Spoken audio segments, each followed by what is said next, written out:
একটু বেশি।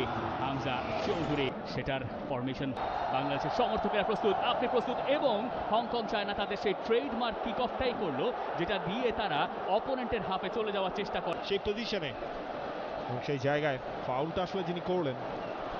অনেকটুকু এগিয়ে আছে হংকং চায়না, কিন্তু বাংলাদেশের ফুটবলারদের গতিটা যদি কাজে লাগানো যায় তাহলে এইরকম পরিস্থিতিতে হামজা চৌধুরী তিনিও যাচ্ছেন এবং সম্ভবত ফ্রি কিকটা তিনিই নেবেন। হামজা কি এখান থেকে সরাসরি গোলে একটা চেষ্টা করবেন? Why not? মোরসালিন দুজনেই রয়েছেন, সেটা হামজায় নিয়েছেন এবং চৌধুরী সাহেব গোল করলেন।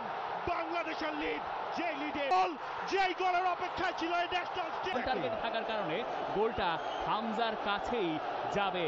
হামজা চৌধুরীর গোলেই বাংলাদেশের জন্য চ্যালেঞ্জ হতে পারে ডান প্রান্ত দিয়ে হংকং চায়নার আক্রমণ এবং গোলের সুযোগ, তবে সেটা হচ্ছে না কারণ অফসাইডের ফ্ল্যাগটা রেজ হয়ে গেছে।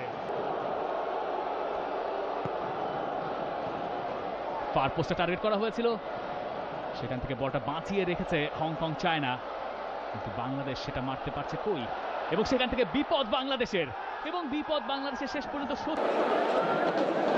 তিনজন ফুটবলার ঠিক বাইরে হংকং চায়নার।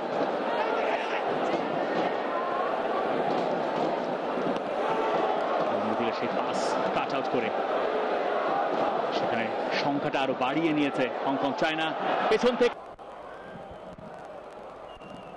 আবার সেই এভারটন কামার গোল, ব্রিলিয়ান্ট বল, এবং বাংলাদেশ সময় নিলেন, তাদের পায়ের মাঝখান থেকে গোল করলেন। এবং দেখুন সেবার সল্টলেককে জাগিয়ে তুলেছিল, এবার এই ঢাকা স্টেডিয়ামকে জাগাতে পারবেন কিনা হামজা, তিনিও রয়েছেন সেখানে। এরপর এবার কিন্তু একটা সম্মেলন এবং মোরসালিনের গোল, বাংলাদেশ ম্যাচে আবারও নতুন করে জাগিয়ে এক গোলে পিছিয়ে। দরকার ছিল বাংলাদেশের, ফাহমিদুলের ওই ক্রসটা লুফে নিতে পারেননি গোলকিপার। বাংলাদেশ এইরকম ঘটনা বারবার নিশ্চয়ই ঘটবে কিনা আমার সংশয় আছে। হাবিয়ার কাবরেরা সেটা নিয়ে শেষ মিনিট, মোরসালিন, এবং সেখান থেকে বাংলাদেশ সমতায়। বাংলাদেশ বিক্রম 27 ঘন্টা জার্নি করে এই ম্যাচের আগে ওখানে দৌড়ে গেলেন হাবিয়ার কাবরেরাকে, প্রথমে উঠিয়ে দিলেন তারা, এবং শহীদ সোম তিনি আমাদের নিয়ে গেলেন, আর বাংলাদেশ চাইবে না।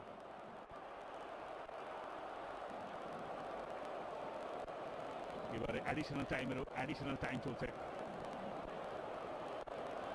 হংকং চায়না,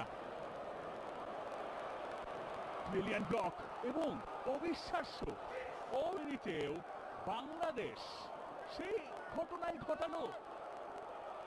বাংলাদেশ আবারও গোল হজম করলো।